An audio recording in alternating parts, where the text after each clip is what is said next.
ഒരാള് ഞാനാകുമോ എന്ന് ഞാൻ പേടിച്ചു പോകുന്നു എന്ന് സയ്യിദുനാ ഉമർ ഇബ്നുൽ ഖത്താബ് റളിയല്ലാഹു അൻഹു പറയുകയാണ്. ലോകത്തുള്ള സർവ്വരും സ്വർഗത്തിൽ കിടക്കട്ടെ, ഒരാളൊഴിച്ച് എന്ന് അള്ളാഹു പറഞ്ഞു മാറ്റിവെച്ചാൽ ആ ഒരാൾ ഞാനായി പോകുമോ എന്നെനിക്ക് പേടിയാവുകയാണെന്ന് ആരാ പറയുന്നേ?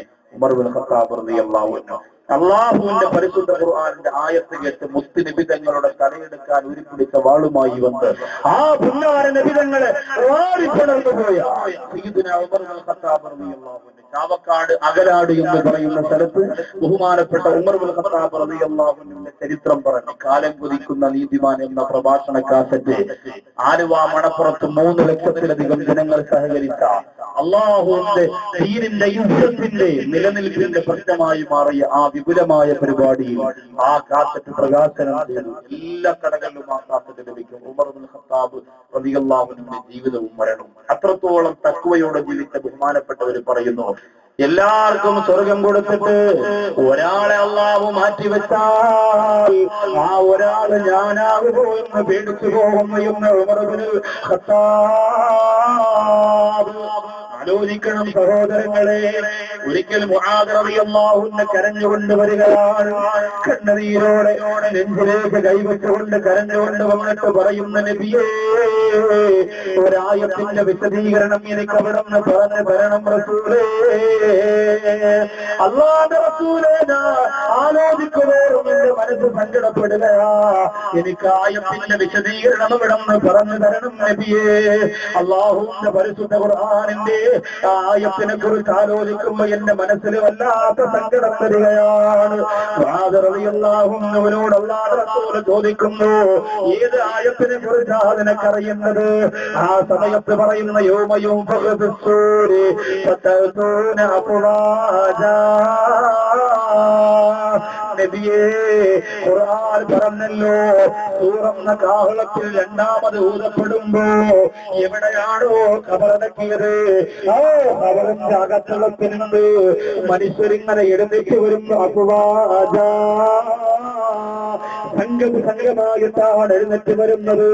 സംഘമായിട്ടാണ് എഴുന്നേറ്റ് വരുന്നതെന്ന് പറഞ്ഞല്ലോ നബിയേ.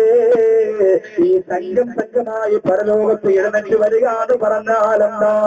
അല്ലാഹുവിന്റെ റസൂൽ കരയുകയാണ്. മുആദ് റളിയല്ലാഹു അൻഹു പറയുന്നു, ഞാനത് പറഞ്ഞപ്പോ നബിതങ്ങൾ കരയാൻ തുടങ്ങി. ഹത്താ ഇബ്തല്ലത്തു സിയാബുഹു മിൻ ദുമൂഇ ഐനൈഹി. പൊന്നാര നബിതങ്ങൾ കരഞ്ഞ് കണ്ണുനീര് വീണ് റസൂലുള്ളാഹിയുടെ ശരീരത്തിൽ നിന്നിരുന്ന കുപ്പായം മുഴുവനും നനഞ്ഞു കുതിർന്നു പോയി. എന്നിട്ട് പറയുന്നു,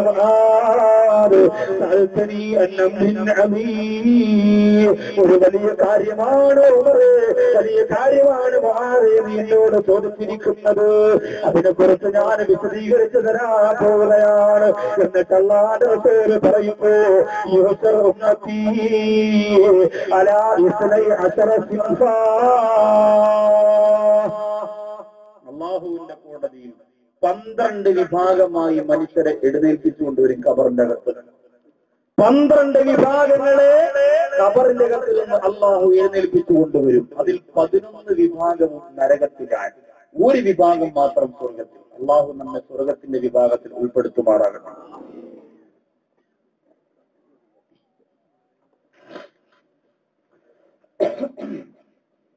ഖബറിന്റെ അകത്ത് നിന്ന് എഴുന്നേറ്റ് വരുന്ന 12 വിഭാഗം. ആ 12 വിഭാഗത്തിന് 12 രൂപങ്ങളും 12 കോലങ്ങളും 12 ഭാവങ്ങളുമാണ്. എന്നിട്ട് അല്ലാഹുവിന്റെ റസൂൽ പറയുന്നു, അതിൽ 11 വിഭാഗവും അല്ലാഹു കൊണ്ടുപോകുന്നത് നരകത്തിലേക്കാണ്.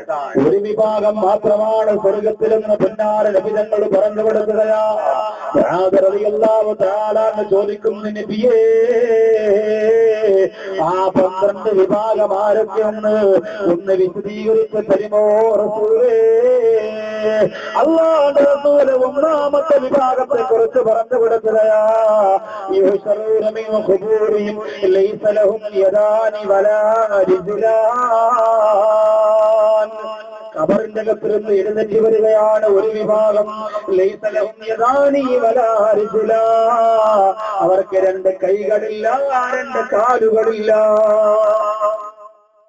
പൂങ്ങോട് പള്ളിയിൽ, നിലമ്പൂർ പള്ളിയിൽ, പട്ടിക്കാട് പള്ളിയിൽ അവരെ കൊണ്ടുവന്ന് അടക്കിയപ്പോൾ അവർക്ക് കൈകാലുകൾ ഉണ്ടായിരുന്നു. കൈകാലുള്ള ഉമ്മയായിരുന്നു, കൈകാലുള്ള ഉപ്പയായിരുന്നു, കൈകാലുള്ള കൂട്ടുകാരനായിരുന്നു. പക്ഷേ ഖബറിന്റെ അകത്തിരുന്ന് പരലോകത്തേക്ക് എഴുന്നേറ്റ് വരുമ്പോ ലൈസലഹും യദാനി വലാ രണ്ട് കൈകളില്ല, അവർക്ക് രണ്ട് കാലുകളില്ല. അവര് ഖബറിന്റെ അകത്തിരുന്ന് എഴുന്നേറ്റ് വരികയാണ്. അല്ലാഹുവിന്റെ റസൂലേ, ഇവരാരാണ് നബിയേ? കരഞ്ഞുകൊണ്ടാണ് മുആദ് റളിയല്ലാഹു അൻഹു ചോദിക്കുന്നത്, എന്റെ പൂങ്ങോട് സ്വർഗത്തിന്റെ മജ്‌ലിസിൽ വന്നവരെ, പടച്ചവന്റെ കോടതിയിൽ ഖബറിന്റെ അകത്തിൽ നിന്ന് എഴുന്നേറ്റ് പോകുമ്പോ നിന്റെ രണ്ട് കാലില്ലാത്ത, നിന്റെ രണ്ട് കൈയില്ലാത്ത രംഗത്തെ കുറിച്ച് നിനക്കൊന്ന് ചിന്തിക്കാൻ പറ്റുമോ റബ്ബേ? ആ ഒരവസ്ഥ ഞങ്ങൾക്ക് തരല്ല തമ്പുരാനെ, ഞങ്ങൾക്ക് ഓർക്കുമ്പോ പേടിയാവുകയാണ് റബ്ബേ. മുആദ് റളിയല്ലാഹു അൻഹുവിനോട് നബി തങ്ങൾ പറയുന്നു, അതാരാണെന്നറിയോ മുആദേ? അത് ദുനിയാവിൽ ഒരു കൂട്ടം ചെയ്തവരാണ്, ദുനിയാവിൽ ഒരു വിഭാഗം തെറ്റ് ചെയ്തവരാണ്.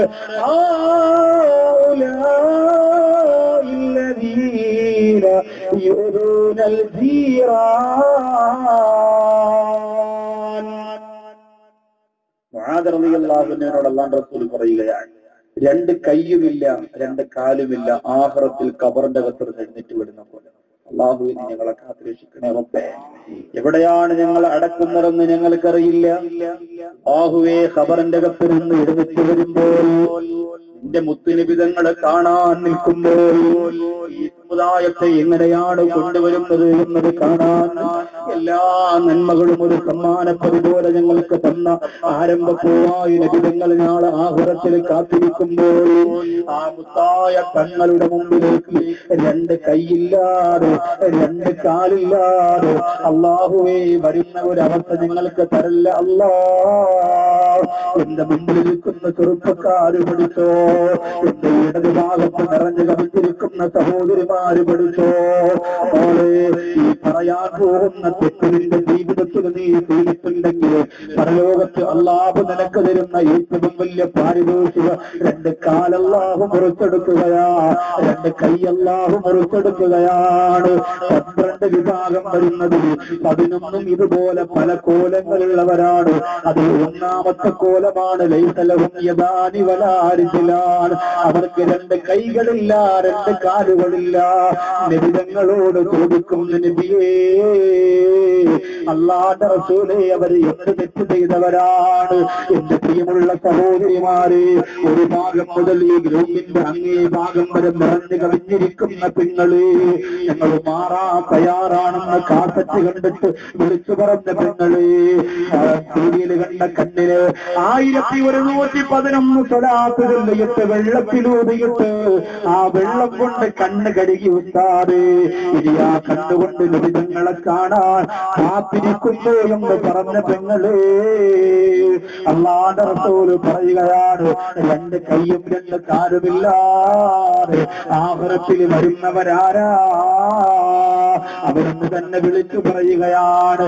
ജനങ്ങളെല്ലാം അവരെ നോക്കുകയാണ്.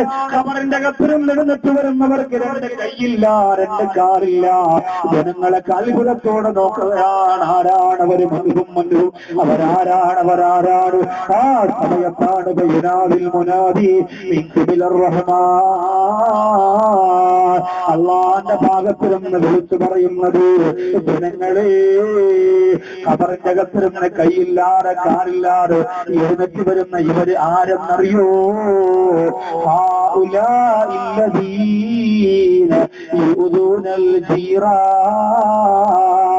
അവർ അയൽവാസികളെ ഉപദ്രവിക്കുന്നവരാണ്, അവർ അയൽവാസികളെ വേദനിപ്പിക്കുന്നവരാണ്, അവരവരുടെ വസ്തു വെട്ടിപ്പിടിക്കുന്നവരാണ്, അവരവരെ കുറ്റപ്പെടുത്തുന്നവരാണ്, അവരുമായി പിണക്കത്തിൽ കഴിഞ്ഞവരാണ്, അവരുമായി വഴക്കിട്ടവരാണ്, തർക്കിച്ചവരാണ്, നിസാരമായ പ്രശ്നങ്ങൾക്ക് വേണ്ടി തമ്മിൽ കടിപിടി ഓടിയവരാണ് എന്ന് സത്യം ശ്രമിക്കുന്നവരെ, അയൽവാസികളോട് പിണങ്ങുന്നത് പോലും ഇസ്ലാം വലിയ ഗൗരവത്തോടെ കണക്കാക്കുന്ന കാര്യമാണ്.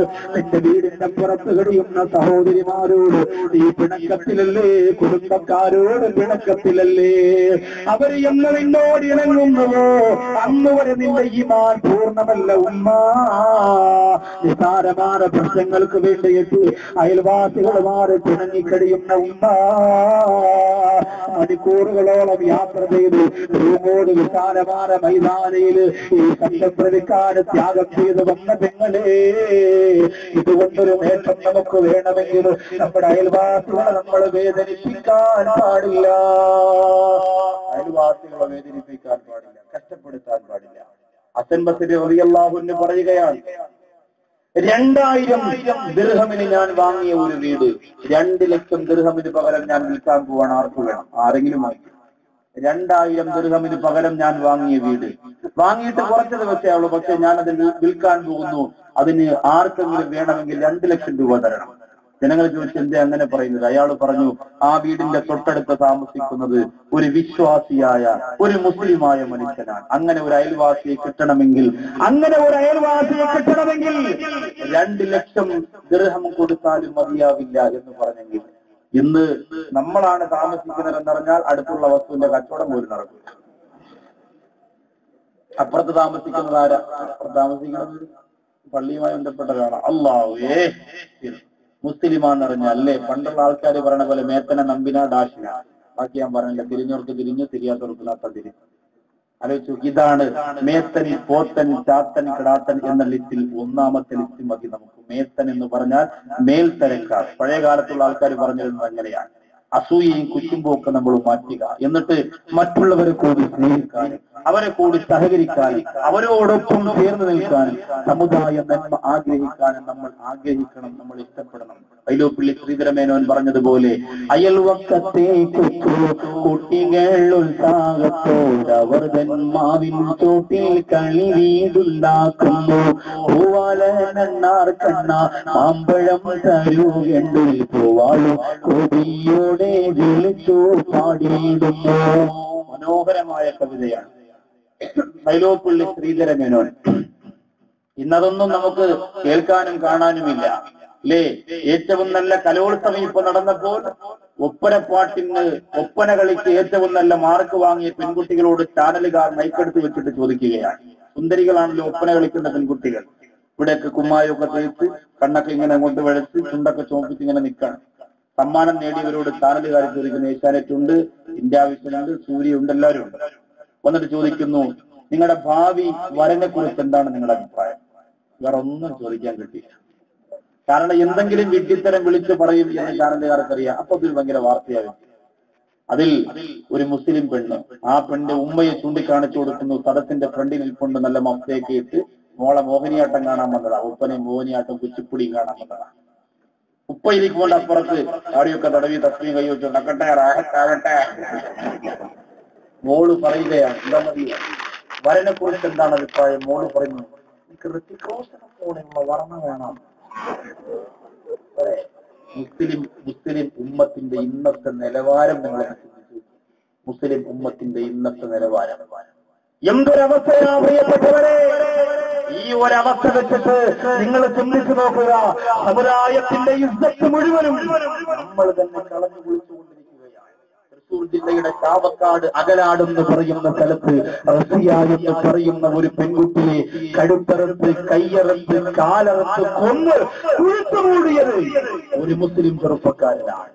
ഒരു മുസ്ലിം ചെറുപ്പക്കാരനാണ്. പിറന്നു വീഴുന്ന പെൺകുട്ടിയെ കുഴിച്ചു മൂടിയപ്പോ ആ മണ്ണുവാരി കയ്യിൽ വെച്ചുകൊണ്ട് പെൺകുട്ടിയെ വളർത്തുന്നവർക്ക് സ്വർഗം ഞാൻ കൊടുക്കുമെന്ന് പറഞ്ഞ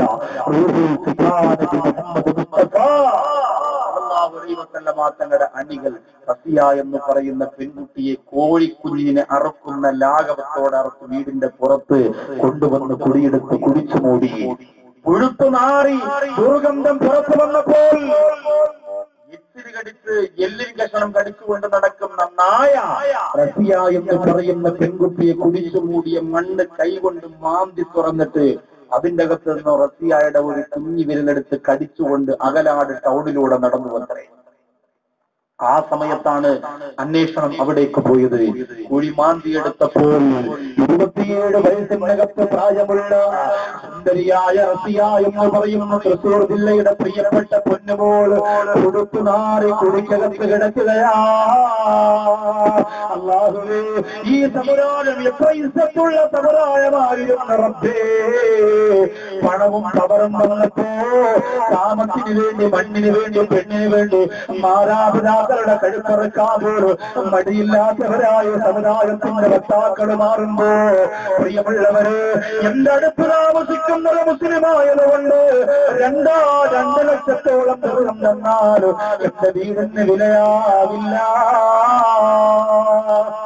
യഥാർത്ഥ ഒരു വിശ്വാസിയാണ്, മുസ്ലിമാണ് അടുത്ത് താമസിക്കുന്നതെങ്കിൽ അയൽവാസികൾക്ക് ഒരു ബുദ്ധിമുട്ടും ഉണ്ടാവുകയില്ല, ഒരു പ്രയാസവും ഉണ്ടാവുകയില്ല. നിങ്ങൾ ചിന്തിച്ചു നോക്കിയേ, നമ്മുടെ അയൽവാസികൾ നമ്മളെ കുറിച്ച് എന്ന് നല്ലത് പറയോ അന്നേ നമ്മുടെ നിസ്കാരപ്പഴം അല്ലാഹു സ്വീകരിക്കും, അന്നേ നമ്മുടെ കുപ്പായം അല്ലാഹു സ്വീകരിക്കും. ഞാനിപ്പോ ഇത്രയും കാലം പ്രസംഗിക്കാൻ പോയി. നിങ്ങൾ 2-3 പേര് എന്റെ നാട്ടിൽ പ്രസംഗം ബുക്ക് ചെയ്യാൻ വേണ്ടി വീട്ടിൽ വന്നപ്പോ അവര് പറഞ്ഞാ ബാക്കവി അയൽവാസികളെ കുറിച്ചൊക്കെ ശരിക്കും പറയുന്നതല്ലേ, അതുകൊണ്ട് ബാക്കവിയുടെ വീടിന്റെ അടുത്തുള്ള 2-3 വീട്ടിൽ നമുക്ക് ചോദിക്കാം, എങ്ങനെയുണ്ട് പുള്ളി, പറയണ പോലെയൊക്കെ തന്നെയാണോ, ഒരേ ഇത്തിരി തരികളാണോ എന്ന് എന്റെ വീടിന്റെ അപ്പുറത്തും നിങ്ങൾ ചോദിക്കുമ്പോ അവര് നല്ലതാണ് പറയുന്നെങ്കിൽ മാത്രമേ ഞാനൊരു സോലിഹായ മനുഷ്യനാകൂ. ഇല്ലെങ്കിൽ നിങ്ങളുടെ മുന്നിൽ മാത്രമേ സോലിഹാകാൻ പറ്റൂ, അള്ളാഹുവിന്റെ മുന്നിൽ സോലിഹാകാൻ പറ്റൂ. അയൽവാസികൾ പറയണം, അയൽവാസികൾ പറയണം. വ്യക്തമായിട്ടും ചോദിക്കുമ്പോ അങ്ങനെ നിങ്ങളുടെ വീടിന്റെ അടുത്ത് താമസിക്കുന്നവർ ചോദിച്ചാൽ എന്ത് പറയും, അടുത്ത് താമസിക്കുന്നവരോട് ചോദിച്ചാൽ എന്ത് പറയും? കാര്യമൊക്കെ കൊള്ളാൻ പോലെ നിസ്കാരവും നോമ്പും സംഭവമൊക്കെ ശരിയാ, പ്രസംഗത്തിന് പോകും, അതാണ് എല്ലാം ഉണ്ട്. പക്ഷേ ഒരു കുറവില്ല, അതിനൊരു കുറവില്ല. പെരുന്നാളായാലും നോമ്പായാലും അവൻ അങ്ങനൊന്നുമില്ല. വെള്ളടിയുടെ വിഷയത്തിൽ അവൻ, ബാക്കിയുള്ള കാര്യമൊക്കെ ഉഷാറാണ്. അവൻ പള്ളി കമ്മിറ്റിയിൽ വരെ ആരെങ്കിലും മരിച്ച അപ്പ കവറോട്ടാൻ പോകും, കഫൻ തുണി വായിക്കാൻ പോകും, തുണിയില്ലെങ്കിൽ അവന്റെ മുണ്ടെങ്കിലും ഒഴിഞ്ഞ് പൊറിഞ്ഞു കൊണ്ടാണ്. പക്ഷേ ഇതിന് മാത്രം ഒരു കുറവില്ല. ഇങ്ങനെ പറയുന്ന എത്രയോ ചെറുപ്പക്കാരുണ്ട്, ബാക്കിയുള്ളതൊക്കെ പോയി. സഹോദരിമാരെ കുറിച്ച് ചോദിക്കുമ്പോ പറയും, ഓക്കെ അവള് ദിക്കറ് സ്വലാത്തെ കൊണ്ട് മാറ്റിവൊക്കെ പെട്ടെന്ന് 6 മണിയാകുമ്പോഴേ ബാങ്കിയൊക്കെ മുമ്പേ നിസ്കരിച്ച് ചേർന്നിട്ട് തിരിയന്റെ പോയി അല്ലേ? ഇത് സഹോദരിമാരെ നിങ്ങൾക്ക് നിർത്താൻ വിചാരിച്ചാൽ നിങ്ങൾക്ക് സാധിക്കും, പക്ഷെ നിങ്ങൾ നിർത്തൂല. എന്തുകൊണ്ട്? അതിനൊരു പൈശാചിക സുഖമുണ്ട്, അതുകൊണ്ടാണ്. ഒരു പിശാചിന്റെ ആനന്ദമുണ്ട്, അതുകൊണ്ടാണ്. റിയാലിറ്റി ഷോയൊക്കെ എത്രയോ കൃത്രിമത്വമാണെന്നറിയോ? ഇതുവരെ നിങ്ങൾക്ക് മനസ്സിലായില്ല. ഇതുവരെ പാട്ട് മത്സരം, ഡാൻസ് മത്സരം, വെറുതെ അല്ല ഭാര്യ, വെറുതെ ആണ് ഭർത്താവ് എന്നൊക്കെ പറഞ്ഞ് കുറെ അമ്മായി ഉമ്മാരെ മടം ആപ്പള എന്ന് പറഞ്ഞ് കുറെ റിയാലിറ്റി ഷോ, ഇതൊക്കെ വെച്ചിട്ട് നിന്റെ മുമ്പ് കൊണ്ടുവന്ന് ആട്ടവും പാട്ടും കാണിക്കുമ്പോഴേ 40 ക്യാമറ 4 ഭാഗത്തും വെച്ചിരിക്കും. അതിങ്ങനെ വെച്ചിട്ട് ഷൂട്ട് ചെയ്തുകൊണ്ടിരിക്കുന്നു, ജനങ്ങൾ നോക്കിക്കൊണ്ടിരിക്കുന്നു. അതിനിടയിലാണ് ഭർത്താവിനോടുള്ള സ്നേഹം പ്രകടിപ്പിച്ചിട്ട് അവൾ ഇക്കാന്ന് പറഞ്ഞാൽ ഒഴിവാ സ്നേഹം. ഇത് ജനങ്ങളെ കാണിക്കാൻ വേണ്ടി ചാനലിലൂടെ പറയുന്ന വൃത്തികെട്ട പരിപാടി. ആത്മാർത്ഥമായ സ്നേഹമാണെങ്കിൽ ചാനലിലൂടെ ഭർത്താവിന് വേണ്ടി കരയോ? ഓ, ഭർത്താവിന്റെ സ്നേഹം ഞാൻ അറിഞ്ഞത് ഇന്നലെയാ. തലേണീന്റെ അടിയിൽ 4 മക്കളാ, ഇതുവരെ അവൾ അറിഞ്ഞില്ല. മൂദേവി 4 മക്കളെ പറ്റി ഇപ്പോഴാണ് അറിയുന്നത്. തലേണീന്റെ അടിയിൽ ഭർത്താവ് എനിക്ക് ലവ് ലെറ്റർ വെച്ചിരുന്നോ, ഇപ്പോഴാണ് അറിഞ്ഞത് ഭർത്താവിന്റെ സ്നേഹം. ഇതുവരെ അറിഞ്ഞില്ല. ഇതാണ് ഇത് കണ്ടിട്ട് ഐഷായും അബൂബക്കറും കാണുക. എന്നിട്ട് ഐഷ പറയും, നല്ല മോള് കണ്ടോ, നിങ്ങൾക്ക് ഇതുവരെ തോന്നിയായിരിക്കും ലവ് ലെറ്റർ തരാൻ. അള്ളാഹു 40 വയസ്സ് കഴിഞ്ഞ് പള്ളിയിലെ മോദി സാഹിബാണ് അബൂബക്കർ സാഹിബ് കത്തൽ കമ്പനി നടക്കുക അല്ലേ? ഇതാണ് ഈ സമുദായത്തിന്റെ. നമ്മളെയല്ലേ കിട്ടുള്ളൂ ചവിട്ടിത്തേക്കാൻ, നമ്മളെയല്ലേ കിട്ടുള്ളൂ ചവിട്ടിത്തേക്കാൻ. അല്ലാഹുവിന്റെ റസൂല് പറയുകയാണ്, 2 കൈയും 2 കാലുമില്ലാതെ അല്ലാഹുവിന്റെ കോടതിയിൽ ഖബറിന്റെ അകത്തിരുന്ന് എഴുന്നേറ്റ് വരുന്ന വിഭാഗമാരാ. പിന്നാലെ നബി തങ്ങൾ പറയുകയാണ്,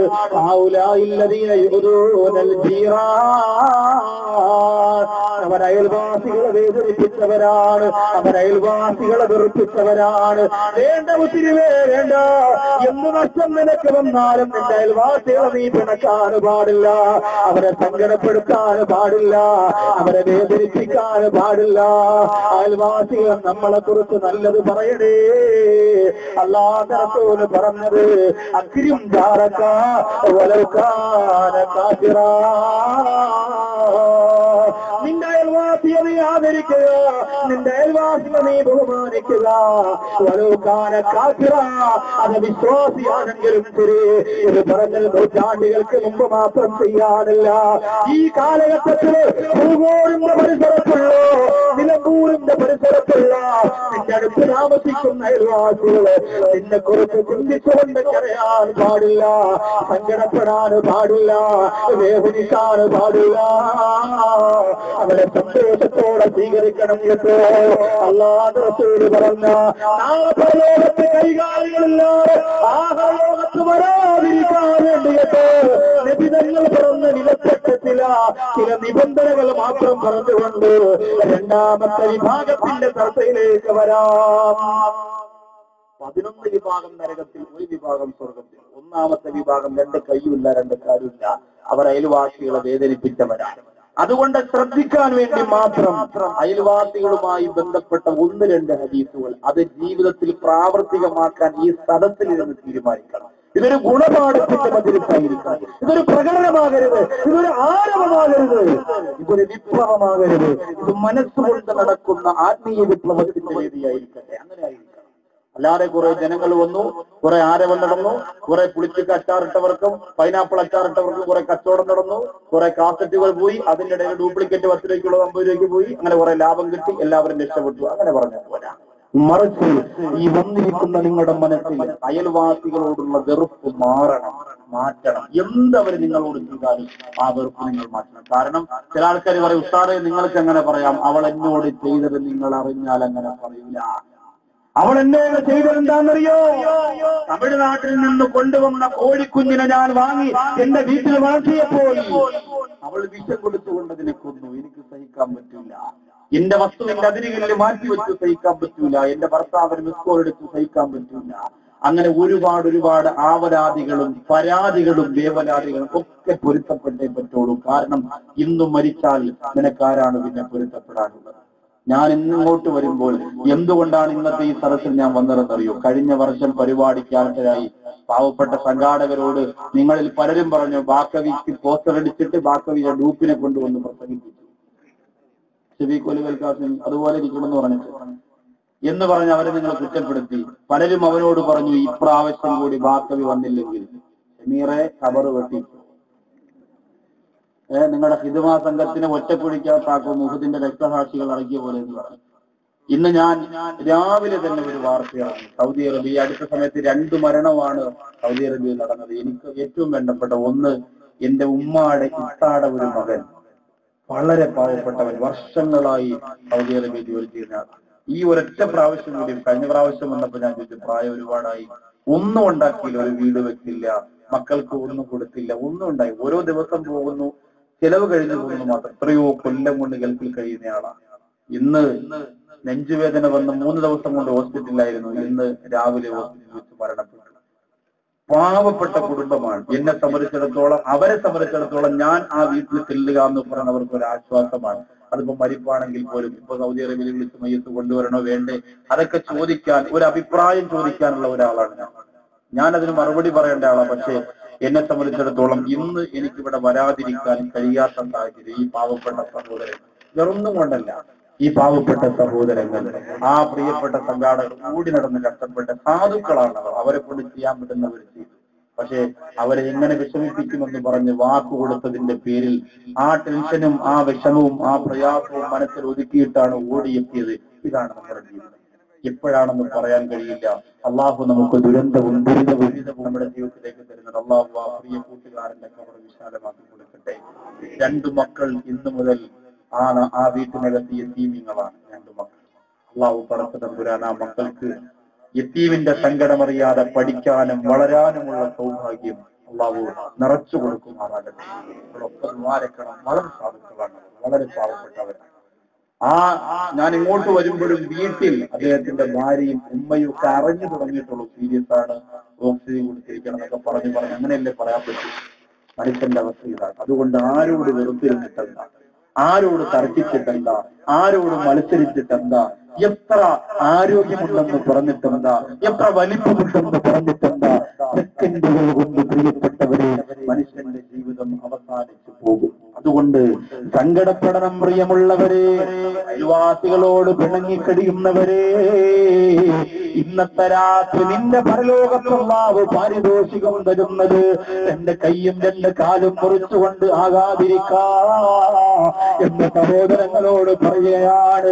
അയൽവാസികളോടുള്ള ചില നിബന്ധനകൾ മാത്രം പറയുകയാണ്.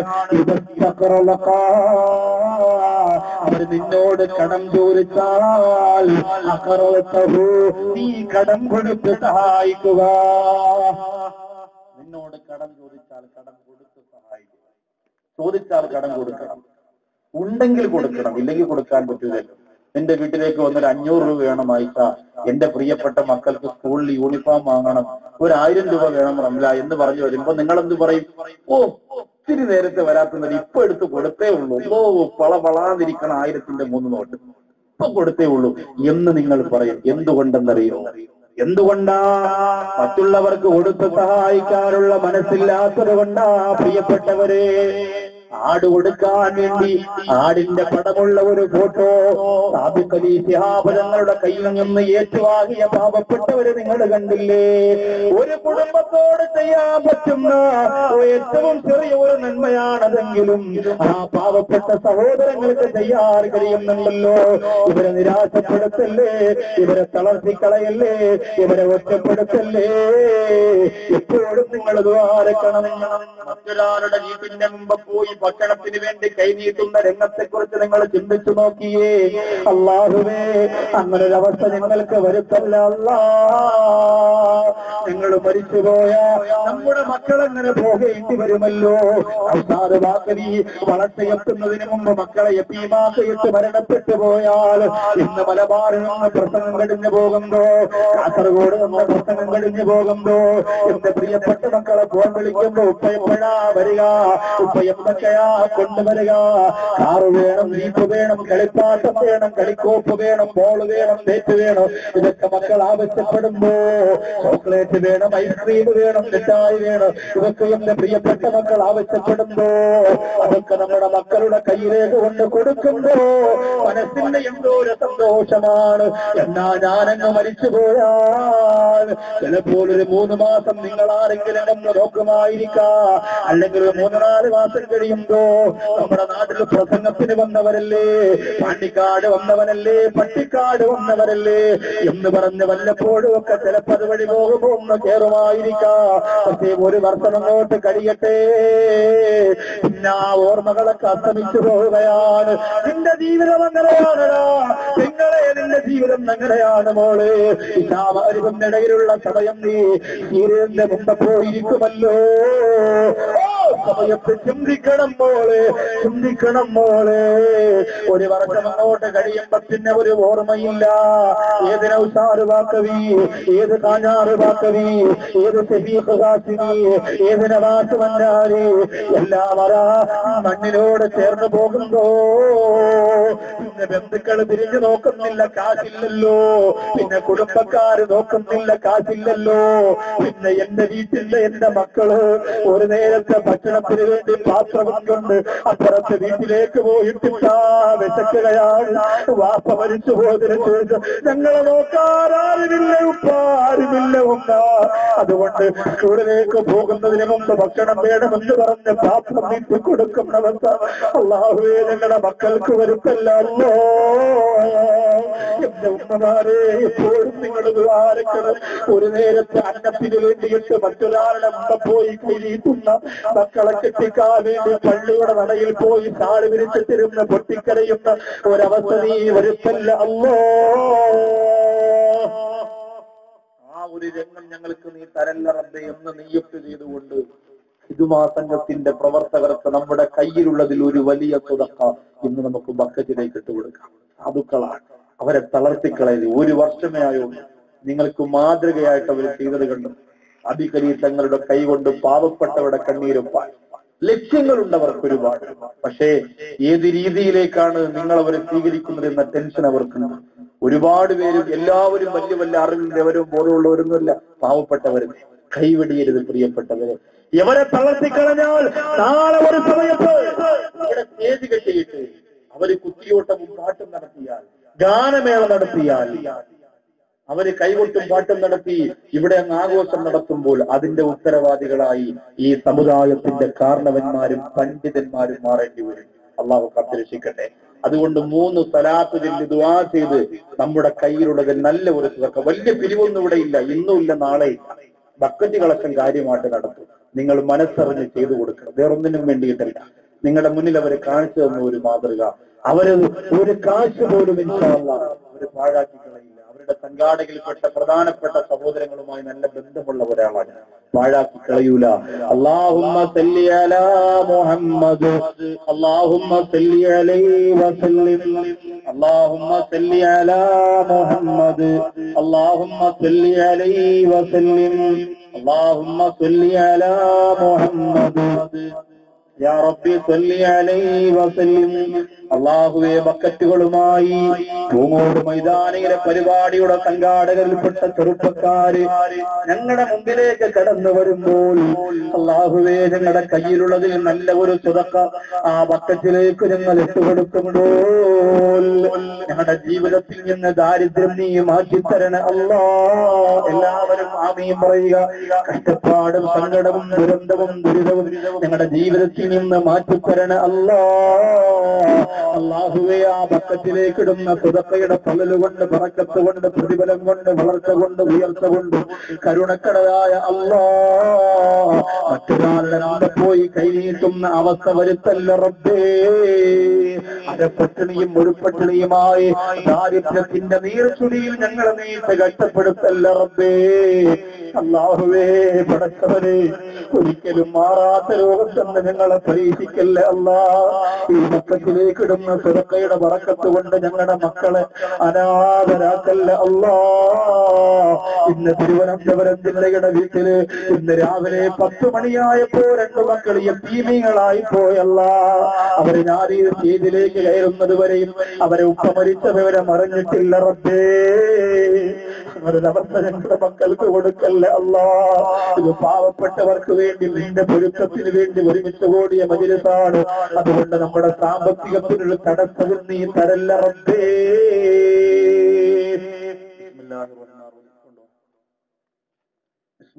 എല്ലാവരുടെ മുന്നിലും കൊണ്ടുവച്ചു, എല്ലാവരുടെ മുന്നിൽ.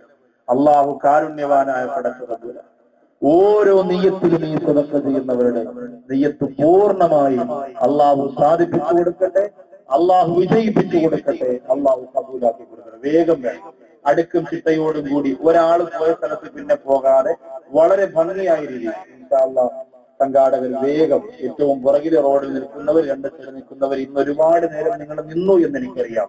ഒരിക്കലും നിങ്ങൾ സങ്കടപ്പെടരുത്. അള്ളാഹുവിന്റെ മഹ്ശറിലേക്ക് പോകുന്നതിന് മുമ്പുള്ള ഖബർ ജീവിതത്തിൽ ഈ നിന്നതിന് പകരമായി, ഈ കഷ്ടപ്പെട്ടതിന് പകരമായി പുതുമണവാളനെ പോലെ കിടന്നുറങ്ങാനുള്ള സൗഭാഗ്യം ഇത്രയും സമയം നിന്നുകൊണ്ട് അത് ശ്രമിച്ച സഹോദരങ്ങൾക്ക് അള്ളാഹുവെ നീ കൊടുത്ത് അനുഗ്രഹിക്കണേ അല്ലാ. ഖബറിനകത്ത് മണവാളനെ പോലെ കിടക്കാനുള്ള ഭാഗ്യം നീ കൊടുക്കണേ റബ്ബേ. ഒരു സങ്കടവും നിങ്ങൾ വിചാരിക്കേണ്ട കാര്യമില്ല. ഇൻഷാ അല്ലാഹ് നാളെ കുറെ കൂടി സൗകര്യം, എല്ലാവരും നിലത്തിലെത്തിയാൽ മതി. കസേര ഒന്നും എടുക്കാൻ പോയാൽ ഇപ്പൊ നടക്കൂല. ഉള്ള കസേരയിൽ കുറച്ച് കാരണവന്മാരെയും ഇത്തിരി പ്രായം ചെന്നവരൊക്കെ ഇൻഷാ അല്ലാഹ് അതിൽ എത്തിയിട്ട് ബാക്കിയുള്ളവരൊക്കെ നമുക്ക് സന്തോഷത്തോടെ നിലത്തിരുത്താം. ഒരു നഷ്ടവും അതിൽ വരൂല. അല്ലാഹു സുബ്ഹാനഹു വ തആല അതിനുള്ള സൗകര്യങ്ങൾ ചെയ്യാൻ സംഘാടകർക്ക് ബാക്കി കൊടുക്കട്ടെ. കുറെ ടാർപ്പയും കുറെ ആ പായയും അതുപോലെ കുറെ പേപ്പറും ഒക്കെ കൊണ്ടുവന്ന് നിലത്ത് വിരിച്ച് വിശാലമായ മൈതാനിയിൽ നാളെ ഇൻഷാ അല്ലാഹ് നിറഞ്ഞിരിക്കണം. കസേരകൾ കുറച്ച് പുറകിലാക്കിയാൽ കാരണവന്മാർക്ക് അവിടെ ഇരിക്കാം, ഇല്ലെങ്കിൽ സൈഡിലാക്കിയാൽ അവർക്ക് അവിടെ നിൽക്കാൻ പറ്റും. ഇത് 4 ഭാഗത്തും ഇങ്ങനെ നിറഞ്ഞ് കവിഞ്ഞ ജനങ്ങൾ നിൽക്കാണ്, പുറകിലും അകത്തും ഒക്കെ ആയി. സ്ത്രീകളുടെ ഭാഗത്ത് ബക്കറ്റ് കൊടുത്ത് വിട്ടിട്ടുണ്ട്. ഇൻഷാ അല്ലാഹ് എന്റെ പ്രിയപ്പെട്ട ഉമ്മതന്മാർ, സഹോദരിമാർ, നമ്മളെ കൊണ്ട് കഴിയുന്നത് പരമാവധി ഇൻഷാ അല്ലാഹ് നിങ്ങൾ ചെയ്യണം. നിങ്ങളെ കൊണ്ട് ചെയ്യാൻ പറ്റുന്നത്. സ്വർണവും വലിയ വലിയ വാഗ്ദാനങ്ങളൊന്നും ഞാൻ ചോദിക്കുന്നില്ല. കടം ചോദിക്കുകയാണ്. അപ്പുറത്ത് മോളെ നിക്കാഹ് നടക്കാൻ പോവുകയാണ്. അവിടെ വീടിന്റെ പണി നടക്കാൻ പോവുകയാണ്. അവിടെ ഒരാൾ രോഗിയാണ്. ആ രോഗിയെ സഹായിക്കാൻ കാശ് നിങ്ങൾ കൊടുക്കണം. അങ്ങനെ കടം ചോദിക്കാൻ വരുമ്പോൾ നിങ്ങളുടെ കയ്യിലുണ്ടെങ്കിൽ നിങ്ങൾ ചെയ്തു കൊടുക്കുക. പിന്നെ നബിതങ്ങൾ പറയുന്നത് വൈദാ മരില്ലാ, രോഗിയായി പോയാൽ, അയൽവാസി രോഗിയായി പോയാൽ നിങ്ങൾ അവരെ പോയി സന്ദർശിക്കുക. രോഗിയായാൽ നിങ്ങൾ അവരെ സന്ദർശിച്ചിരിക്കണം. പ്രിയപ്പെട്ടവരെ, നിങ്ങളുടെ അയൽപക്കത്ത് രോഗം ബാധിച്ച് കിടക്കുന്നവർ, തന്റെ 3 തീയതികളിൽ മാർച്ച് മാസം എരമംഗലത്ത് പ്രഭാഷണം നടക്കുന്നത് ഇവിടെയാണ്. സാന്ത്വനം എന്ന മനോഹരമായ വിഷയമാണ്. ക്യാൻസർ രോഗികൾക്ക് ആശ്വാസം കൊടുക്കുന്ന, തകരാറ് ബാധിച്ചവർക്ക് സാന്ത്വനം കൊടുക്കുന്ന, തളർന്നുപോയവരെ പിടിച്ചെഴുന്നേൽപ്പിക്കുന്ന ഖുർആനിന്റെ ഏറ്റവും വലിയ അത്ഭുതമാണ്. പ്രിയപ്പെട്ടവരെ, അവിടെ പറയുന്നത് ചെറിയ രോഗമാണ് വലിയ രോഗമാണെന്ന് പക്ഷപാതിത്വമില്ലാതെ ആര് സുഖമില്ലാതെ കിടന്നാലും ഉത്തഹോ, ആ സുഖമില്ലാതെ കിടക്കുന്നവരെ സന്ദർശിക്കാൻ എന്റെ പ്രിയമുള്ളവരെ നിങ്ങൾ പോകണം. അത് നിങ്ങൾക്ക് അവരോടുള്ള ബാധ്യതയാണ്, കടമയാണ്, കടപ്പാടാണ്. നിങ്ങൾക്ക് അവരോടുള്ള ബാധ്യതയിൽപ്പെട്ടതാണ്. ഇതാ മരിള ഉത്തവു. കൂടിയ ആൾക്കാരെ സുഖമില്ലാതെ കിടന്നാലേ കാണാൻ പോകൂ എന്ന് തീരുമാനിക്കരുത്. വലിയ വലിയ നിംസിലും കിംസിലും ഒക്കെ കിടന്നെങ്കിലേ കാണാൻ പോകുള്ളൂ. ചെറിയ പഞ്ചായത്ത് ഹോസ്പിറ്റലിൽ കിടന്നാൽ പോകില്ല എന്ന് തീരുമാനിക്കരുത്. രോഗികളെ നിർബന്ധമായും സന്ദർശനം നടത്തണം. ഒരു രോഗിയെ കാണാൻ നിങ്ങൾ വീട്ടിൽ നിന്ന് പുറത്തിറങ്ങിയാൽ 70,000 മാലാഖമാർ ആ വ്യക്തി മടങ്ങി വരുന്നത് വരെ ആ വ്യക്തിക്ക് വേണ്ടി ദുആ ചെയ്യുമെന്നാണ്. പൂങ്ങോടിന്റെ പരിസരത്ത് എത്രയോ രോഗികളുണ്ട്. ആരെയൊക്കെ നിങ്ങൾ പോയി കണ്ടു, ആരെയൊക്കെ സന്ദർശനം നടത്തി, ആർക്കൊക്കെ ആശ്വാസവാക്ക് പറഞ്ഞു, അറിയില്ല സഹോദരങ്ങളെ. ഇനി അല്ലാഹുവിന്റെ റസൂല് പറയുന്ന ഏറ്റവും നല്ല അയൽവാസ ബന്ധത്തിന്റെ കാതലായ ഒരു ഉദാഹരണം അല്ലാഹുവിന്റെ റസൂല് പറഞ്ഞു കൊടുക്കുകയാ. സഹാബത്തിനോട് പറയുന്ന നിന്റെ മക്കൾക്ക് വേണ്ടി നീ ഫ്രൂട്ട്സ് വാങ്ങിയാൽ, ഫലവർഗം വാങ്ങിയാൽ, ഫാത്തിഹ എന്ന് പറഞ്ഞാൽ ഫ്രൂട്ട്സ് എന്നാണ് അല്ലെ. ചില മക്കൾക്ക് പേരിടുമ്പോൾ അർത്ഥമൊക്കെ നമ്മൾ ശ്രദ്ധിക്കണം, വളരെ ശ്രദ്ധിക്കണം. ഇല്ലെങ്കിൽ അപകടത്തിലേക്ക് ചെന്ന് വീഴും. മനോഹരമായ നല്ല നല്ല പേരുകൾ, നല്ല നല്ല പേരുകളുണ്ട്. ഇപ്പോ അറബി വീടുകൾ നമ്മൾ എടുക്കുമ്പോൾ അർത്ഥം മാറാൻ ചെറിയ അവസ്ഥ മതിയല്ലോ. ഫാത്തിഹയുടെ കീ മാറ്റിയിട്ട് കായ്ക്കാം ഫാത്തിഹ നായി. ഇതുപോലെ തന്നെയല്ലേ ചെറിയ ചെറിയ വ്യത്യാസങ്ങൾ വളരെ ശ്രദ്ധിച്ചില്ലെങ്കിൽ നമ്മൾ ചിലപ്പോൾ അബദ്ധത്തിൽ ചെന്ന് വീഴും. അത് സഹോദരങ്ങളോട് സാന്ദർഭികമായി ഞാൻ ഓർമ്മപ്പെടുത്തി എന്ന് മാത്രമേ ഉള്ളൂ. അപ്പോ നീ പഴവർഗം വാങ്ങിയാൽ, വില കൂടുതൽ അതിനാണല്ലോ. അപ്പൊ ഇനിസ്തറയത്തെ ഫാത്തിഹ, നീ പഴവർഗം വാങ്ങിയാൽ 2 കിലോ ആപ്പിൾ വാങ്ങി. എത്ര എണ്ണം ഉണ്ടാവും 2 കിലോ ആപ്പിൾ? 10 എണ്ണം, 11. ശരി, 11 ഉറപ്പിക്കാം. 11 എണ്ണം വാങ്ങാം. അത് വാങ്ങി നീ വീട്ടിലേക്ക് പോയാൽ അല്ലാഹുവിന്റെ റസൂല് പറയുകയാണ്, ആ പഴം വാങ്ങി വീട്ടിലേക്ക് പോയാൽ നബി തങ്ങൾ പറയുന്ന അയൽവാസികൾക്ക് നീ അതിൽ നിന്ന് ഹദിയ കൊടുക്കണം. അയൽവാസികളുടെ മക്കൾ കൂടി മോന്റെ കൈ കൊടുക്കുന്നുണ്ട്. മോനെ അപ്പുറത്തെ ഉണ്ണിക്കും അപ്പുറത്തെ മാളൂനും അപ്പുറത്തെ സുദേവനും ഒക്കെ കൊണ്ടുപോകും. മക്കളെ വാപ്പിച്ച് വാങ്ങിച്ചിട്ട് വന്നാന്ന് പറയും എന്ന് പറഞ്ഞ് അപ്പുറത്ത് കൂടി കൊണ്ടുപോയി കൊടുക്കണം. അപ്പൊ നിങ്ങൾ പറയും അങ്ങനെ കൊടുക്കാൻ ഉസാരയ മാസത്തിൽ 1 or 2 തവണയാണ് വീട്ടിൽ ഫ്രൂട്ട്സ് വാങ്ങുക. നിങ്ങളെപ്പോലെ എന്നും വാങ്ങാനുള്ള സാമ്പത്തികം ഇല്ല. ശരി, വേണ്ട, മാസത്തിൽ 1 കിലോ വാങ്ങുള്ളൂ. അതുകൊണ്ട് 1 കിലോ വാങ്ങുള്ളൂ, 5 എണ്ണം ഉണ്ടാവും. ഈ 5 എണ്ണത്തിൽ എനിക്ക് 4 മക്കളാണ്, അവർക്ക് ഓരോന്ന് കൊടുക്കും. പിന്നെ 1 എണ്ണം ഉണ്ട്, അതിന് 50-50 ആയിട്ട് ഞാനും എന്റെ വൈഫ് എടുക്കും. അങ്ങനെ 5 എണ്ണം കഴിയും. എത്രയേ ഉള്ളൂ. ഈ 5 എണ്ണം പൂർത്തിയാകുമ്പോ പിന്നെ എങ്ങനെ പകുതിലഹു അയൽവാസികളും എങ്ങനെ അറിയ കൊടുക്കും എന്ന് നിങ്ങൾ സംശയിച്ചു പോയാൽ അതിന് വരെ അല്ലാഹുവിന്റെ റസൂൽ മറുപടി തരികയാണ്. നബിതങ്ങളെ, അവിടത്തേക്കല്ലാതെ ഇങ്ങനെ സ്നേഹം വിളമ്പാ കഴിയൂല നബിയേ. റൂഹിനാനന്ദമേ സ്നേഹത്തിൻ കാതലേ റാഹിമേയ നൂറുളിയേ റാഹത്തേയ താജുളിയേ മകാമീലോദി സകീനാനിയേ മക്കൾക്കായി നീലാവ് ചൊരിഞ്ഞവരെ പ്രിയ പിൻമുത്ത് പാകിയോരേ നല്ല പിൻമുത്ത് ഏകിയോരേ റൂഹിനാനന്ദമേ സ്നേഹത്തിൻ കാതലേ റാഹിമേയ നൂറുളേ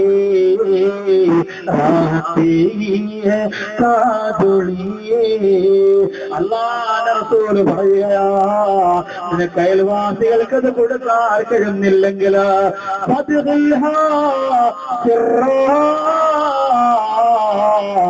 അയൽവാസികളുടെ മക്കൾ കാണാതെ വീട്ടിന്റെ അകത്ത് വെച്ച് രഹസ്യമായി കഴിക്കുക. അപ്പുറത്തുള്ളവർക്ക് കൊടുക്കാൻ കഴിയുന്നില്ലെങ്കിൽ വീട്ടിന്റെ അകത്ത് വെച്ച് രഹസ്യമായി കഴിക്കണം. ഉണ്ടോ? കാരണം ആ മക്കളുടെ മനസ്സ് വേദനിച്ചാൽ, അയൽവാസിയുടെ മനസ്സ്, മക്കളുടെ മനസ്സ് വേദനിച്ചാൽ അല്ലാഹു അത് വെറുക്കുന്നതാണ്. അതുകൊണ്ട് അവരെ വെറുപ്പിക്കാതെ നിന്റെ മക്കളോട് പറയണം, മോനെ ഒരു ഐസ്ക്രീമേ ഉള്ളൂ, അതുകൊണ്ട് മോൻ വീട്ടിന്റെ അകത്ത് വെച്ച് പുറത്തു കൊണ്ടുപോകില്ലെന്ന് പറഞ്ഞു. പുറത്തു കൊണ്ടുപോകും. നമ്മുടെ മക്കൾ അങ്ങനെയാണ്. പാപ്പ കൊണ്ടുവന്നടാ ഉണ്ണി എന്ന് പറഞ്ഞ് ഓടിപ്പോയി ഇത്രയും നീളമുള്ള മുട്ടായി ഇങ്ങനെ ഉരുട്ടി കുടിക്കുമ്പോ ഉണ്ണി പറയും, അല്ലാഹുവേ അപ്പുറത്തെ അയാൾ എന്നും വന്നിട്ട് ഇങ്ങനെ ചാപ്പാടിന് എനിക്കും കിടപ്പുണ്ടൊരു കൂതറ വാപ്പതാ കിടക്കുന്നു, തീരെ കയ്യിൽ കൊടുത്ത് ഒരു 5 പൈസയുടെ നാരങ്ങ മുട്ടായി ഇതുവരെ വാങ്ങിച്ചു തന്നിട്ടില്ല എന്ന് പറഞ്ഞ് അവര് സങ്കടപ്പെടുന്നത് ലോകത്തിന്റെ നായകൻ നബി മുഹമ്മദ് മുസ്തഫ സല്ലല്ലാഹു അലൈഹി വസല്ലം തങ്ങൾക്ക് ഇഷ്ടമല്ല. അതുകൊണ്ടാണ് പ്രിയപ്പെട്ടവരെ പറഞ്ഞത്, അയൽവാസിക്ക് കൊടുക്കണം. കഴിഞ്ഞില്ലെങ്കിൽ അകത്ത് വെച്ച് നീ മക്കൾക്ക് കൊടുക്കണം, പുറത്തു കൊണ്ടിറക്കരുത്. അവര് കണ്ടിട്ട് ആശിച്ചു പോയാൽ അവരുടെ മനസ്സ് സങ്കടപ്പെടും. എന്റെ ഉപ്പാക്ക് കഴിഞ്ഞില്ലല്ലോ. എത്രയോ അയൽവാസികൾ ഉണ്ടാകും, യതീമീങ്ങൾ ഉണ്ടാകും. ഈ തരത്തിൽ ഞാൻ ഇവിടെ ഇരിക്കുമ്പോ വെള്ള പാൻറ്റും വെള്ള ജുബ്ബയും ഇട്ടുകൊണ്ട് ഒരു പാവപ്പെട്ട സഹോദരൻ എന്നോട് ദുആ ചെയ്യാൻ പറഞ്ഞു. എന്തിനാണ് ആ പൊന്നുമോ ദുആ ചെയ്യാ പറഞ്ഞതെന്നറിയോ? ഉസ്താദേ എനിക്ക് ഹാഫിളാകണം ഉസ്താദ്. എന്നിട്ട് അവസാനം പറയുകയാണ്, ഉസ്താദിന്റെ ദുആയിൽ ഒരു പരിഗണന കിട്ടാൻ വേണ്ടി പറയുകയാ, ഞാനൊരു യതീമാണ് ഉസ്താദേ, ഞാനൊരു യതീമാണ് ഉസ്താദേ. അല്ലാഹുവേ ഞങ്ങളുടെ മക്കളെ പറക്ക വെട്ടുന്നതിന് മുമ്പ് യതീമീങ്ങളാക്കല്ല അല്ലാഹ്. ഇങ്ങനെ എത്ര യതീമീങ്ങൾ അയൽവാസികളിൽ കാണും പ്രിയപ്പെട്ടവരെ. അവരെയൊക്കെ നിങ്ങൾ നിർബന്ധമായി സഹായിക്കുക. ബഹുമാനപ്പെട്ട സഹൽ റളിയല്ലാഹു അൻഹുവിന്റെ അടുത്ത് കഴിഞ്ഞിരുന്നത് ദൂതനായ മനുഷ്യനാണ്.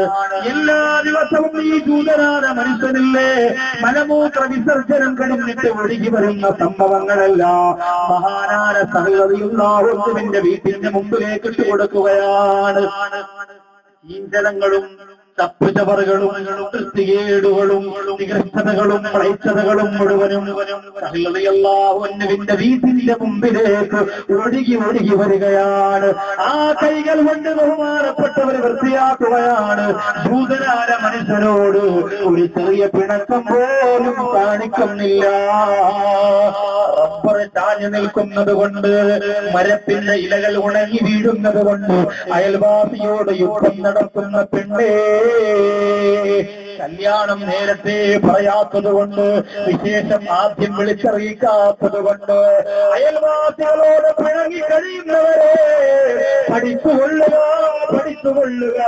ഭൂതനാര മനുഷ്യൻ ഒഴുക്കി വിട്ടുകൊടുക്കുകയാണ്. ഒരുപാട് വൃത്തികേടുകൾ, ഒരുപാട് ചീത്തലങ്ങൾ, ഒരുപാട് മ്ലേച്ഛതകൾ, അത് മുഴുവനും തന്റെ കൈകൊണ്ട് വൃത്തിയാക്കുകയാണ്. അവസാനം സഹലതി അല്ലാഹുവിനെ തളർച്ച വന്നു പോയപ്പോ, കൈകാലുകളെ തളർന്നു പോയപ്പോ വീട്ടിന്റെ അകത്ത് ഒരേ കിടപ്പായി പോയി.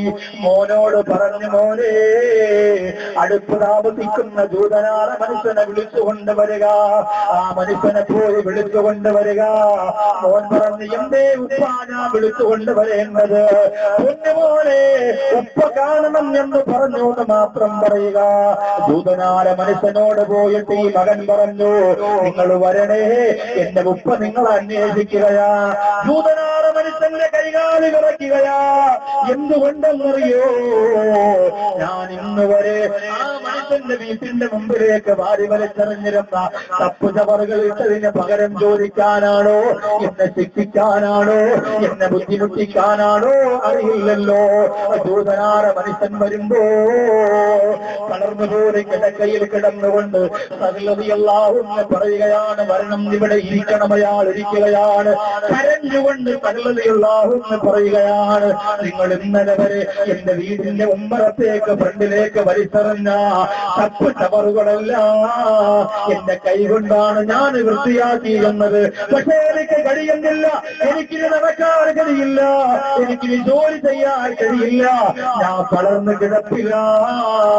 അതുകൊണ്ട് നിങ്ങൾ നാളെ മുതൽ അങ്ങനെ ചെയ്യല്ലേ, വൃത്തിയാക്കാൻ ഇവിടെ ആരുമില്ല, നിങ്ങൾ അങ്ങനെ ചെയ്യല്ലേ എന്ന് പറയാനാ വിളിച്ചത്. ദൂതനാര മനുഷ്യൻ പറയുന്നു, നാളിതുവരെ നിങ്ങളെ ഉപദ്രവിച്ചത് കൊണ്ട് നിങ്ങൾക്ക് എന്നോട് ഒരു വെറുപ്പുമില്ലേ? ആ മനുഷ്യൻ പറയുന്നു, എങ്ങനെയാണ് ഞാൻ വെറുക്കുക, എങ്ങനെയാണ് നിങ്ങൾ വെറുക്കുക? നീ എന്റെ അയൽവാസിയാണ്, നിന്നെ സ്നേഹിക്കുന്നതിലൂടെ സ്വർഗം തരാമെന്ന് നബിയുനാ മുഹമ്മദ് മുസ്തഫ. പഠിക്കണം നിങ്ങളെ, പഠിക്കണം നിങ്ങളെ. നിസ്സാരമായ പ്രശ്നങ്ങൾക്ക് വേണ്ടിയിട്ട് അയൽവാസികളുമായി പിണങ്ങി കഴിയുന്നവര്, നിലമ്പൂരുള്ളവര്, വണ്ടൂരുള്ളവര്, പൂവോട് ഒരുമിച്ച് ഓടിയവര്, ചെറിയ ചെറിയ പ്രശ്നങ്ങൾക്ക് വേണ്ടി പരസ്പരം തർക്കിച്ച് കഴിയുന്നവര് എന്ന് പറയുമ്പോ എന്റെ അല്ലാഹുവിന്റെ റസൂലിനോട് പഠിപ്പിച്ചതെന്താ? നബിതങ്ങളുടെ സ്നേഹത്തിന്റെ നിറകുടമാണ്. മണമേ തിരുമുത്തായ മലരേ റസൂലി സലാം, റസൂൽ സലാം, റസൂലി സലാം. സത്തായ ദീനി ഇമ്പ സത്തായ മലരേ റസൂലി സലാം, റസൂൽ സലാം, റസൂലി സലാം. എന്നും ദിനിൻ ജീവനേ ത്യാഗം ചെയ്തവരാ, ത്യാഗം ചെയ്തവരാ, ദുർമാർഗത്തിൽ വിത്തുകളെ കൂത്തെറിഞ്ഞവരാ. റസൂൽ എത്ര മധുക പാടിയാലാണ് തീരുക, എത്ര മധുക പറഞ്ഞാലാണ് തീരുക. ആ നബിതങ്ങളാണ് എന്നെ പഠിപ്പിച്ചത്, നിന്നോട് പിണങ്ങാൻ പാടില്ലെന്ന്. അതുകൊണ്ട് എനിക്ക് നിന്നോട് വെറുപ്പില്ല, എനിക്ക് നിന്നോട് പ്രയാസമില്ല, എനിക്ക് വൃത്തിയാക്കാൻ കഴിയാത്തത് കൊണ്ട് നാളെ മുതൽ നീ ഇത് ചെയ്യല്ലേ എന്ന് പറയാൻ മാത്രമാണ് വിളിച്ചത്. എന്റെ ഭൂമോട് ഒരുമിച്ച് കൂടിയവരെ, എന്റെ കൈയും എന്റെ കാലുമില്ലാതെ അല്ലാഹുവിന്റെ പരലോകത്ത് വരണമോ? കബന്തുണി മാറ്റി വെച്ചിട്ട് കബറിന്റെ ഉള്ളറയിൽ നിന്ന് നബിതങ്ങളെ കാണാൻ നിൽക്കുന്ന, മാലാഖമാരെ കാണാൻ നിൽക്കുന്ന വൻസഭയിലേക്ക് എന്റെ കൈയും എന്റെ കാലുമില്ലാതെ കബറിന്റെ അകത്തിരുന്ന് എഴുന്നേറ്റ് വരണമോ? മുസ്ലിമേ, അയൽവാസിയുടെ പൊരുത്തം വാങ്ങിച്ചോ, അയൽവാസിയുടെ പിണക്കം നാട്ടിക്കോ, അയൽവാസിയോടുള്ള തർക്കം തീർത്തോ. എങ്ങനെ തീർക്കണം? ഒരൊറ്റ മാർഗം പറഞ്ഞുതരാം. ഇന്ന് നിങ്ങൾ വീട്ടിലേക്ക് പോയിട്ട്, ഇല്ലെങ്കിൽ നാളെ നിങ്ങൾ നിസ്കാരം കഴിഞ്ഞ ദുആ ചെയ്യുമ്പോൾ ഒരു ദുആ, അല്ലാഹുവേ എന്റെ അയൽവാസിക്ക് കൂടി നീ പുറത്തു കൊടുക്കണേ അല്ലാ, എന്റെ അയൽവാസിയുടെ ഭർത്താവിന് വിദേശത്ത് നല്ല ജോലി കൊടുക്കണേ അല്ലാ, അവരെ കഷ്ടപ്പാട് സങ്കടവും വിഷമവും ഒക്കെ നീ മാറ്റി കൊടുക്കണമല്ല. ഇങ്ങനെ ദുആ ചെയ്താൽ നമ്മുടെ ഈമാൻ പൂർത്തിയായി. ഇതെല്ലാം നമുക്ക് എനിക്കും എന്റെ ഭാര്യയ്ക്ക് എന്റെ മക്കൾക്ക് അപ്പുറത്തുള്ളവർക്കൊന്നും വേണ്ട, അങ്ങനെ ചിന്തിക്കും. രണ്ടാമത്തെ വിഭാഗം പറഞ്ഞു നിർത്താം, ആരാണെന്ന് നാളെ പറയാം. അള്ളാഹുവിന്റെ റസൂൽ പറയുന്നു, 12 വിഭാഗം ഖബറിൽ നിന്ന് എഴുന്നേറ്റ് വരുമ്പോൾ 11 വിഭാഗവും നരകത്തിൽ, 1 വിഭാഗം സ്വർഗത്തിൽ. ഒന്നാമത്തെ വിഭാഗം 2 കൈയും 2 കാലും ഇല്ല, അവർ അയൽവാസികളെ വേദനിപ്പിച്ചവരാണ്. മുആദ് റളിയല്ലാഹു അൻഹുവിനോട് നബി തങ്ങൾ പറയുന്ന, യുഹ്ശറൂന മിൻ ഖുബൂരിഹിം, ഖബറിന്റെ അകത്ത് നിന്ന് എഴുന്നേറ്റ് വരുന്ന രണ്ടാമത്തെ വിഭാഗമാരാ? അലാ സൂറത്തിൽ ഖനാസീർ, പന്നിയുടെ രൂപമുള്ളവരാണ്, പന്നിയുടെ കോലമുള്ളവരാണ്, പന്നിയുടെ രൂപവും ഭാവവും വെച്ച മുഖവുമായി അള്ളാഹുവിന്റെ ഖബറിൽ നിന്ന് പരലോകത്തേക്ക് എഴുന്നേറ്റ് വരികയാണ്. മുആദ് റളിയല്ലാഹു അൻഹു ചോദിക്കുന്നു, അവരാരാ? ഖബറിന്റെ അകത്ത് നിന്ന് പന്നിയുടെ കോലത്തിൽ വരുന്നവരാരാ? ഇൻഷാ അല്ലാഹ് അവരാരാണ് എന്ന് നാളെ ചർച്ച ചെയ്യും. ബാക്കിയുള്ള വിഭാഗങ്ങളെയും നാളെ പറയും. എന്നിട്ട് അതിലൊന്നും പെടാതെ 12ാമത്തെ സ്വർഗത്തിന്റെ വിഭാഗത്തിൽ പെടാനുള്ള അമൽ എന്ത് ചെയ്യണം എന്ന് പറഞ്ഞ് നമ്മൾ ദുആ ചെയ്ത് നാളെ തിരിയും. അല്ലാഹു തൗഫീഖ് തരട്ടെ. ഇൻഷാ അല്ലാഹ് നാളെ നേരത്തെ തന്നെ പ്രഭാഷണം ആരംഭിക്കണം. ഇന്ന് 10 മണി ആയിപ്പോയി. നാളെ ഇൻഷാ അല്ലാഹ് 8 മണിക്ക് ആരംഭിക്കണം. കാരണം അത് കഴിഞ്ഞ് എനിക്ക് നാട്ടിൽ പോകാനുള്ളതാണ്. മരണത്തിന്റെ കാര്യം ഞാൻ പറഞ്ഞു. അവിടെ എനിക്ക് നിർബന്ധമായി നാളെ എത്തണം. ഈ സ്ഥലത്തായതുകൊണ്ട് പകല് ഞാൻ പോകുന്നില്ല ഇൻഷാ അല്ലാഹ്. അതുകൊണ്ട് 8:30 മണി ഇന്ന് വന്നവരോടൊക്കെ ഞാൻ പറയുന്നു, 8:30 നാളെ നമുക്ക് പ്രഭാഷണം ആരംഭിക്കണം. എല്ലാവരും അതനുസരിച്ച് സഹകരിക്കണം, സഹായിക്കണം.